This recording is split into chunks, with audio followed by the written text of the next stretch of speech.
In this video, you'll learn how to limit or disable automatic empty trash in WordPress.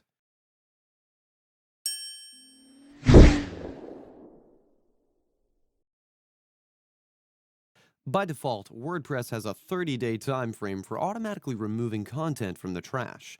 Nevertheless, users have the autonomy to tailor this schedule, opting for either more frequent or less frequent trash clearance, or they can opt to personally manage the trash emptying process.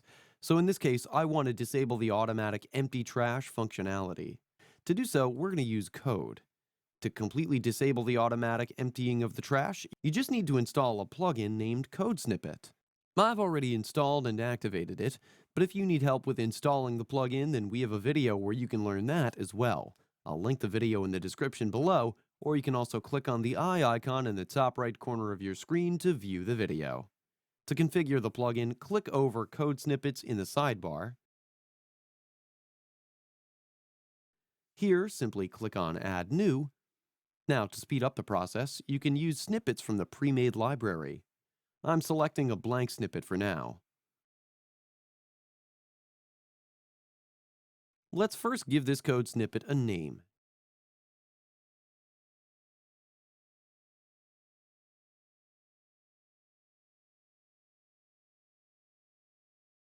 Now, let's enter the code here.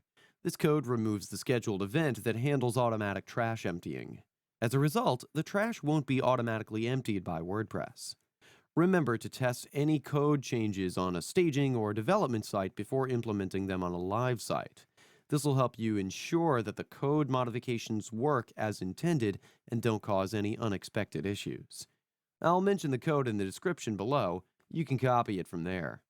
Once you're done, select the code type from here.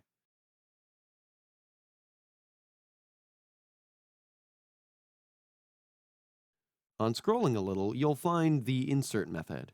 Make sure to activate the code. Once you're done, simply click on the Save snippet. And that's it. This is how easy it is to limit or disable automatic empty trash in WordPress. In case you're looking for more videos related to WordPress, then I'm linking a few of them in the description. You can click on the eye icon in the top right corner of your screen to view the video. That's it for today's video. If you have any questions or comments, please leave them in the comments section below. And if you like this video, please click on the like button. If you're new to our channel, hit the subscribe button and tap the bell icon so that you don't miss any of our future videos. Thanks for watching. We'll see you with the next one.